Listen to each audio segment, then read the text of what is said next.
up where we left off on Tuesday. We were talking about our New Testament backgrounds. We talked about Greco-Roman power, and we're almost done talking about Second Temple Judaism. We talked about all of these groups, and then when we left off, we're talking about all of the texts that are floating around. You might or might not have heard of some or all of these. And these are important texts that are around before and during, and some of them after Jesus' lifetime. And this is why they're important. When Jesus is having conversations with people, they're talking about these sorts of texts. All right. Even the texts that Jesus might not be quoting from or familiar with, they're still floating around in the world. All right. So let's just go through these quickly, just so we're all familiar with what we're talking about. When I'm using the word Torah here, Torah is almost always used to mean something different than the person that they're talking to. Two people talking about Torah are normally talking about two different things. It can mean a lot of things. When you see it, it's almost always a translation of the word. Torah is sometimes translated as the word law, right? Because that's originally what it means. But it also means a collection of texts. Sometimes it means the first 5 books in the Bible: Genesis, Exodus, Leviticus, Numbers, Deuteronomy. Sometimes it means only the rules that are found in those books of the Bible. So think of Moses going up the mountain and receiving the 10 commandments. That's Torah. Think of Leviticus and Numbers. You should do this. You shouldn't do this. You should eat this food. You shouldn't eat this food. You can have sex with these people, but you can't have sex with these people, right? That's law. And some people say Torah is specifically those aspects, the actual commandments, the actual rules. I think by the time we get to New Testament documents, they loosely mean Torah to mean law, but they also mean it to mean the books that contain the law. So generally speaking, when we see it, it often means Pentateuch, which is the Greek word for the 5, right? You see the penta here for 5. So this is the same word for the first 5 books of the Bible. Sometimes in our text, we'll see things that talk about this is the law and the prophets, right? So essentially what they're talking about is the Torah and the prophets. What books are they talking about when they say the prophets? I'll write it so I remember what we're talking about. We tend to think of Isaiah and Ezekiel and stuff like that. For them, they don't have a distinction between what we call prophetic books and historical books. Think of like 1st and 2nd Samuel. Well, who is Samuel? He's a prophet. He is the one who's really in charge of Israel, right? He makes Saul king and then unmakes Saul king and picks somebody else, right? In Kings, 1st and 2nd Kings, we have Elijah and Elisha and all these other prophets that are running around. The chronology is generated around the prophets. We tend to think of it as historical documents. Back then, they thought of it as prophetic, or at least they call them the prophets because that is the governing force, okay? So when we see the law and the prophets is the history and prophets, all right? And then every now and then you'll see someone say the law, the prophets, and the writings. The writings is like the catch-all term for everything else. So this includes poetry, the Psalms and the Proverbs and Job. And then it includes, I guess wisdom would be, Proverbs. And then other stuff that doesn't really fit into this. Maybe Ezra and Nehemiah fit in here sometimes. Maybe some of the minor prophets, as we call them, fit into here.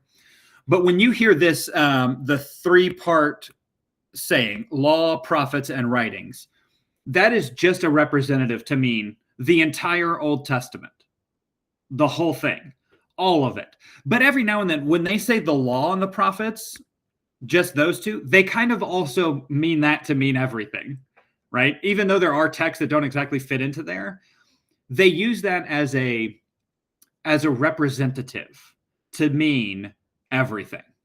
I can't think of a good example of this. When we talk about, like, in America, the founding fathers, it doesn't just mean like those specific people who did the thing, like who signed the Declaration or the Constitution or whatever. It means the group of people that founded the whole thing, that were there at the beginning. Not just, so we use the term as a synecdoche. Are you familiar with this term? It's a good like 25-cent term. Okay, it's a synecdoche. I'll write it, but I don't know if I'm going to spell it right. Synecdoche. Maybe that's right. I don't know. A synecdoche, let's see if I can get an actual definition, and then I'll give you an example. Hey, I did spell it right. Look at that. It's a figure of speech in which a part is made to represent the whole. Okay? So the example is you are on a dock, on an island, and you look out and you see 6 sails on the horizon. Okay, so I'm going to draw 6 little sails. 1, 2, 3. How about let's change it to make it 3 because there's room for 3. You see 3 sails on the horizon. What do you really see? Boats. This is a synecdoche. They're actually boats, right? I'm just drawing this the hardest way I can. But you say sails to represent the whole. Okay, that's a synecdoche. So when we say law and the prophets, it doesn't exactly include everything, but it's intended to include everything. It means everything. It means I have the authority of everything that came before us. Good? Okay. What are these letters that I've got here? So L is 50 plus 10 and 10 more. 70. Julian, I see your hand up. Were you going to say it? So this is the abbreviation for the Septuagint, which you might be more familiar with. Septuagint. I can't spell any of these things. Anybody see Game of Thrones? You don't have to like admit it in your, Christian school. The Sept, they believe in like the 7 gods, and they talk about the 7. Everything they have is a 7-pointed star. It's called the Sept because of this. That's the word for 7, right? So a 6-sided shape is a hexagon. An 8-sided shape is an octagon. A 7-sided shape is a septagon. Cool? Okay. Anyway, in the story, 70 Jews in Alexandria got together to translate the Old Testament into Greek. It was probably not actually 70 Jews. It probably did not actually take them 70 days. But it's called the Septuagint to refer to the 70 people. All right. It is in Greek, Koine Greek, that we talked about on Tuesday. This is the common Greek. Why would, 2nd century BC Jews get together to do this?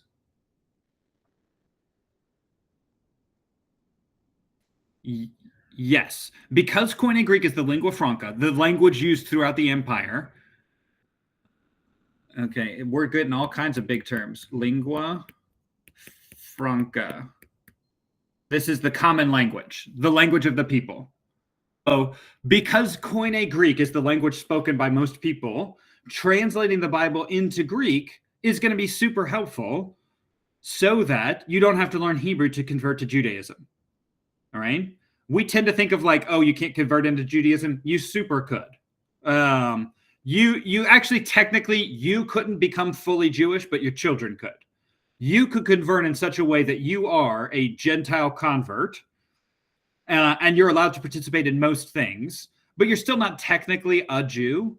But if you marry a Jew and convert to Judaism, your children are fully Jewish, right? And people are doing this. We see people like this in the New Testament. God-fearers are people who worship the Jewish God, but are Gentiles, right? Anyway, they translate the Bible into Greek. Our New Testament authors, you'll see this in the Gospels, when they are quoting from the Old Testament, often, not all the time, but often, they're quoting from the Septuagint.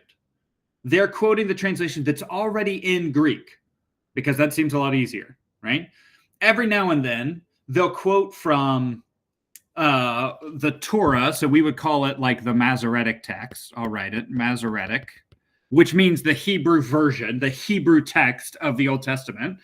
And sometimes they kind of provide their own translation. They write it in Greek, but it's not really the Septuagint. It's not really from the Hebrew. They're kind of doing their own version of it. Scholars today do this. They do their own translation. I do this when I write stuff, and I kind of like make it funny. And so I call it the Stewart Amplified version, because people, Jesus is walking along and he says, "Hey guys."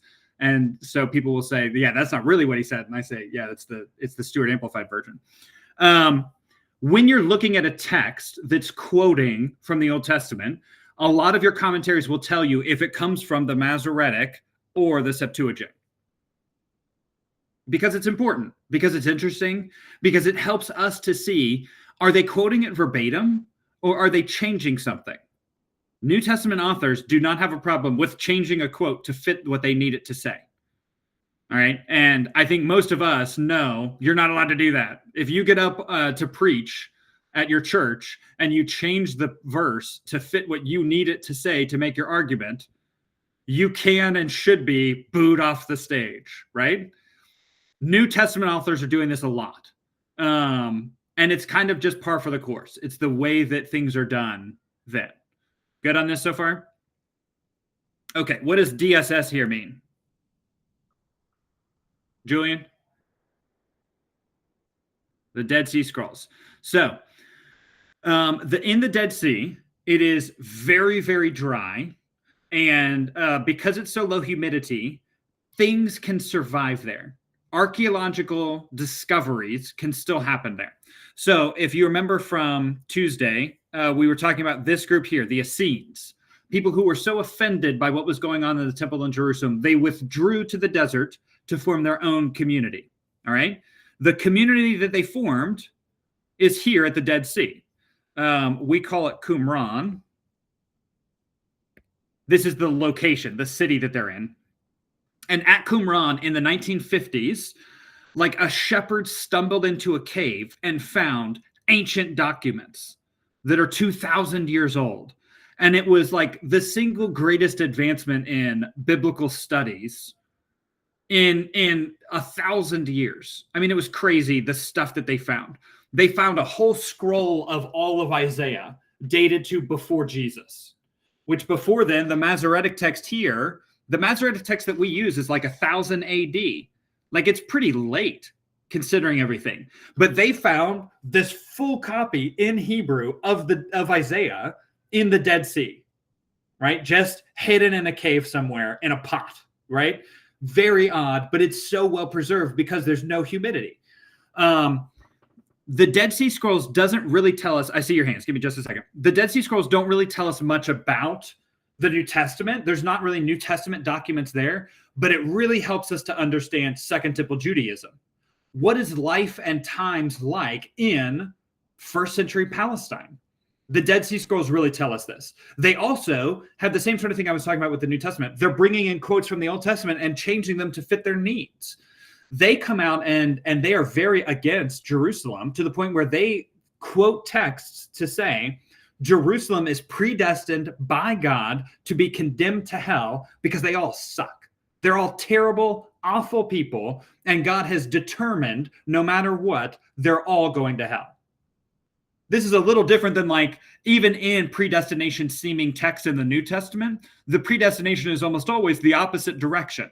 God is predestining on his own to save people, right? And Qumran is doing the opposite. Those people are so terrible. They could only be that bad if God made them that bad. Okay, let's keep going. The Apocrypha, this is with a capital A. This is a specific set of texts written after Malachi and before Matthew. And I know that's like chronologically not the right way to say it, but I think it helps us to articulate what we're talking about. Technically, Malachi is not the last book in the Old Testament written, and technically Matthew is not the first book in the New Testament, but go with me. So these are books that tell the Jewish history for about 400 years before Jesus. They have Jewish theology and Jewish history. They are included if you get a Catholic Bible. They're included in the Catholic Bible in between the Old and New Testament, and it's called the Apocrypha. All right, it is this specific set of texts. I think there's like 18 of them. There is tons of debate, particularly between Protestants and Catholics, about their authority, their status in the first century. So when Jesus is walking around, is First Maccabees considered sacred text? Is it considered authoritative in the way that Genesis is considered authoritative? Protestants are going to argue, no, it didn't become authoritative until later. Catholics will argue, yes, it was always authoritative. It's helpful for me to look at the history of Judaism. Jews do not ever consider this to be authoritative in the way that the Hebrew Bible is authoritative. Okay? For one main reason, and then probably other several like smaller reasons, the main reason is that it's written in Greek. And that is hugely problematic to good first century Jews. Here's another 50-cent term. If it's written in Greek, that means that it is too Hellenized. The Hellenes is the Greek word for Greeks. So they call themselves Hellenes, right? So Hellenized means Greekish, Greekified, right? It's too Greek to be considered properly Jewish. It's too blended together with those Gentiles for it to be properly Jewish, even though it records history that they consider to be true, right? First and Second Maccabees tells this story of the Maccabean revolt against Greece to expel the terrible things that are happening in Jerusalem and in the temple, and to reclaim Jerusalem for the Jewish people. And they actually set up a dynasty that lasts like 100 years where they are in control of Jerusalem. There's a story where they are inside the temple barricading themselves against the armies outside, and they only have enough oil to last them one night. And God miraculously provides oil to last them for 8 nights. What story is that? What tradition comes out of that story? Hanukkah. Hanukkah comes from First and Second Maccabees. If you read the Gospel of John, I don't remember if it's John 6 or John 8. It's somewhere in there. Maybe it's 11. Who knows? It's between like 1 and 21 somewhere. Jesus goes to Jerusalem to celebrate the Festival of Lights. The Festival of Lights is Hanukkah. It's this event that happens in First and Second Maccabees. So on some level, the history is at least important. It's happening. So if you're going to study the New Testament in like a scholarly level, you have to read the Apocrypha because Jesus is familiar with this stuff, right? Jewish tradition at the time includes stuff that happened in the Apocrypha. The debate then comes in when Jesus is teaching, is he preaching from First and Second Maccabees? And I think most of us would say no, that we don't really see evidence of that. And even if he does, just because he quotes something does not mean that it's authoritative in the same way that other things are. Paul is quoting Roman philosophers, and he is certainly not saying, I agree with all of their stuff, right? In Jude, and then I think in another text, they quote from the Book of Enoch. And the Book of Enoch is definitely not considered sacred scripture to Jews or Christians for most of Jewish and Christian history. The Book of Enoch is this next term down here, pseudepigrapha. All right, everybody say pseudepigrapha. It means false writings, right? That's what pseudo means, is false, and epigraph is writing. Pseudepigrapha is a book that is not written by the person it pretends to be written by. So the Book of Enoch is not actually written by Enoch. Enoch lived, he's the 7th generation from Adam, right? So he lived before Noah. Even if he did write a book, ain't nobody around to write it down, right? Because Noah's the only one who survives the flood, right? So unless you're telling me he carried the book on the boat with him during the flood, I don't buy it, right? It's written way later, and it is pretending to be written by this other guy. You see this a lot in New Testament stuff after the New Testament is written, which we won't really get into in our class. But like the Gospel of Thomas, the Gospel of Mary Magdalene, the Gospel of Peter and Paul, those are pseudepigraphal. Thomas and Mary Magdalene and Peter and Paul did not actually write those texts. They're just pretending to be written by them. Good? Okay, these last 3 here are strictly Jewish, but helpful for New Testament backgrounds, generally speaking. The Talmud comes out after Jesus' time, And it really helps develop rabbinic Judaism, which is Judaism centered around local rabbis. After Second Temple Judaism, so for those of you who've had me before, what's the most important date in all of the stuff that we're ever going to be talking about? Anybody? Julian?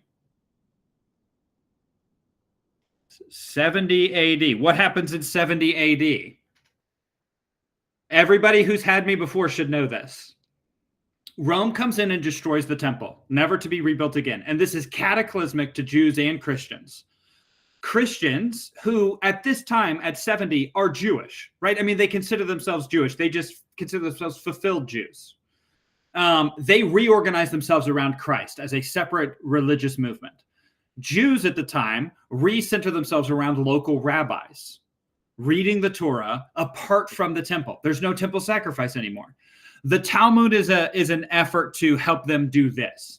It's like a commentary on the Old Testament, the Hebrew Bible, and a way to, structure your lives. And then Josephus is an ancient Jewish historian, and Philo is an ancient Jewish philosopher. Josephus is writing a little bit after the time of Jesus. There are actually 2 times in Josephus where he references Jesus, but it's a double-edged sword. Some people say that's evidence that, Jesus was a real person and Jesus really died on the cross, etc. But some people say, no, that's evidence that Christians got a hold of Josephus's work later and added the stuff they thought needed to be in there. Jesus is the Messiah, right? Or whatever it is. So they will say, no, Josephus didn't really write that. That's an interpolation. That's somebody adding something into the text. Ooh, interpolation. That's another big word. I'll write that one down too. Let me clear these because we're just getting so many good words. Anybody know interpolation? Let's see. Let's write it correctly. Interpolation. That's when you have a text and you splice the text open and insert something into it. Normally you do this while you're copying the text. So I'm writing verse 1, I'm writing verse 2. I think there's something interesting here. I add something after verse 2, and then I write verse 3. Okay, that's an interpolation. We'll see this when we get to New Testament documents. Okay, good on this stuff, because I realize we're still talking about Tuesday stuff, but it's all good. It's all fun stuff, so we're good. Any questions on any of this?